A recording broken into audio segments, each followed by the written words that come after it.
photograph once again on a tower, not very clear, but what you see very clearly is the after effect after we have struck. The radar head has been completely decapitated. Next slide, please. Arifwala air defense radar.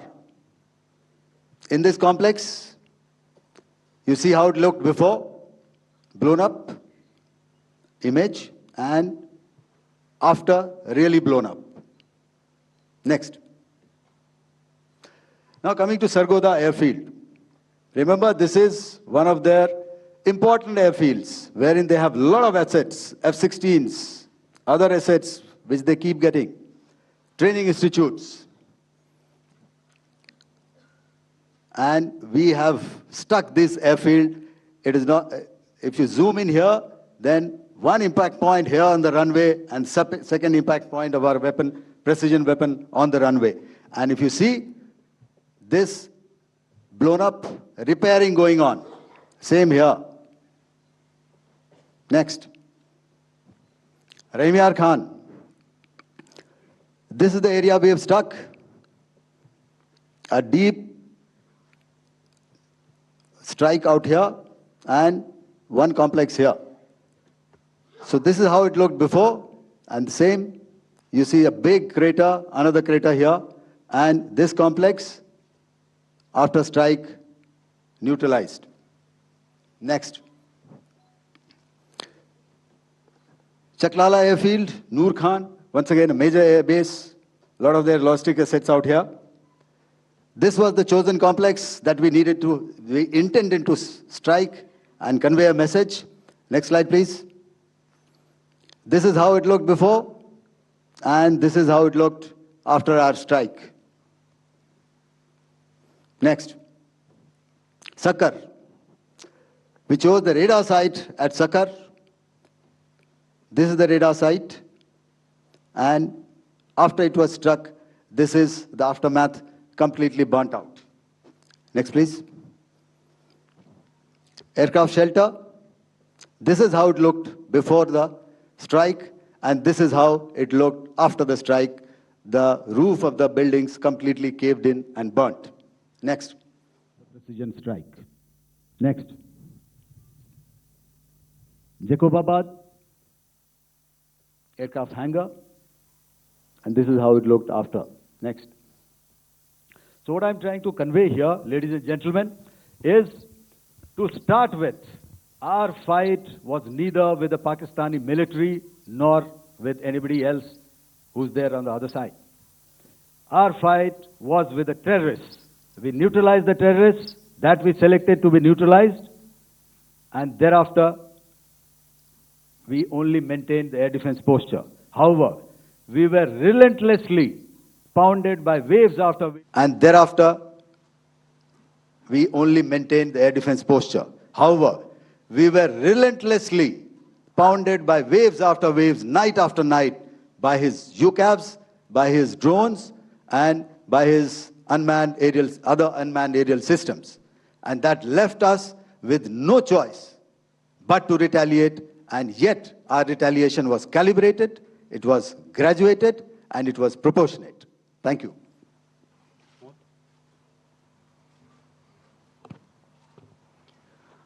Good evening, ladies and gentlemen. In the aftermath of the cowardly attacks on innocent tourists at Pahalgam in Jammu and Kashmir by Pakistani-sponsored terrorists on 22nd April, the Indian Navy's Carrier Battle Group, surface forces, submarines, and aviation assets were immediately deployed at sea with full combat readiness in concert with the Joint Operation Plan of the Indian Defence Forces.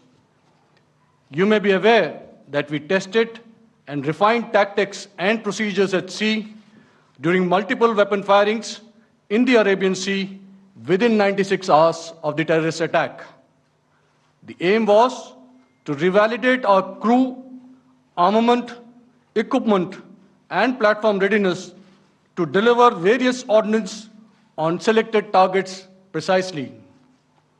Thereafter, our forces remained forward deployed in the Northern Arabian Sea in a dissuasive and deterrent posture with full readiness and capacity to strike select targets at sea and on land, including Karachi at time of our choosing.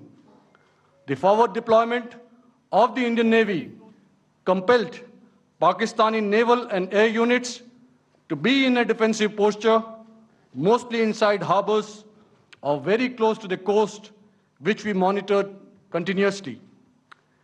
The Indian Navy maintained seamless maritime domain awareness throughout the duration and was entirely aware of the location and movement of Pakistani units. In effect, we had and continue to have good battle space transparency using our maritime domain awareness grid. As you are aware, our response has been measured, proportionate, non-escalatory, and responsible from day one. Accordingly, the calibrated approach considered all options, including the ability of the Indian Navy for offensive action from and at sea. As part of this escalation control mechanism, the application of force by the Navy was planned in a synchronized manner in coordination with along with the kinetic actions by the Indian Army and Indian Air Force. The overwhelming operational edge of Indian Navy at sea contributed towards Pakistan's urgent request for a ceasefire yesterday.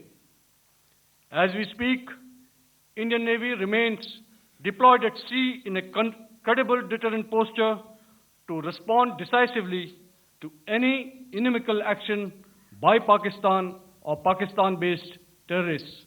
Thank you. Samnavarna, Jai Hind. Now I'll hand over to Director General Military Operations for further proceedings. Ladies and gentlemen, on the 10th of May, in the morning, even as we were getting into a huddle to wargame the events of the previous night, a routine exercise, I received a message on hotline from my counterpart in Pakistan seeking my willingness to communicate. Since our initial aim was to strike at terror camps, and all our actions in the subsequent days were in response to the intrusions and violations by the Pakistan Air Force and its army, it was decided that I would indeed speak with my counterpart. You are already aware, I've seen it being covered on national television, that my communication with the Pak DGMO was conducted at 15:35 hours yesterday and resulted in cessation of cross-border firing and air intrusions by either side with effect from 1700 hours, 10th of May, after he proposed that we cease hostilities. We also decided to further speak on the 12th of May, that's tomorrow, at 1200 hours, to discuss the modalities that would enable the longevity of this understanding. However, disappointingly, and must I add, expectedly, it took only a couple of hours for the Pakistan Army to violate these arrangements by cross-border and across the line of control firing, followed by drone intrusions across the expanse of the Western Front, through last night and in the early hours of the morning today. These violations were responded to robustly and dealt with as they must be. We have earlier today sent another hotline message to my counterpart highlighting these violations of the understanding between the DGMOs on the 10th of May and our firm and clear intent to respond to these fiercely and punitively, if repeated tonight, subsequently, or later. In this regard, I must inform all of you that the Chief of Army Staff has earlier today conducted a security review and has granted full authority to our Army commanders for counter-actions in the kinetic domain in case of any violation by Pakistan. In the end, I pay my solemn homage to my 5 fallen colleagues and brothers from the armed forces and civilians who have tragically lost their lives in Operation Sindoor. Our hearts go out to the bereaved families, and we express our solidarity to them in this lifetime and beyond, at this grave juncture in their lives. Their sacrifices shall always be remembered and spoken of in glowing terms by a grateful nation. We have thus far, ladies and gentlemen, exercised, and my colleague Pramod highlighted this, immense restraint, and our actions have been focused, measured, and non-escalatory.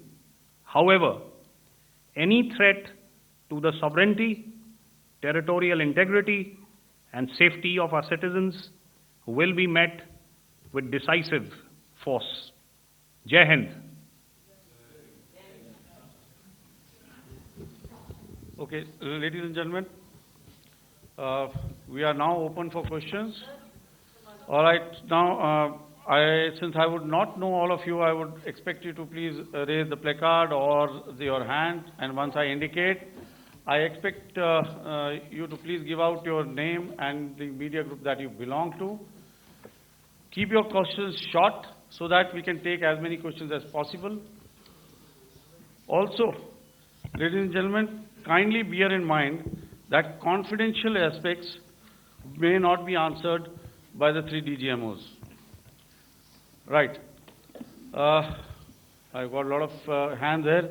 Let me start from the left. Left foot always in front when we start marching. So here we have to the left, okay. Yeah, 238. Hello. So this is Manas Pratimugyan from PTI, Press Trust of India. So the understanding that was reached yesterday on stopping the military operations and actions, was it for just 3 days? And what would be the cost escalation if there is violation of this understanding by the Pakistani side? And my subsequent question would be that we have a kind of ceasefire agreement with Pakistan that was finalized in 2003. So will there be some kind of similarities in frameworks between the two kind of understandings, 2003 ceasefire agreement and the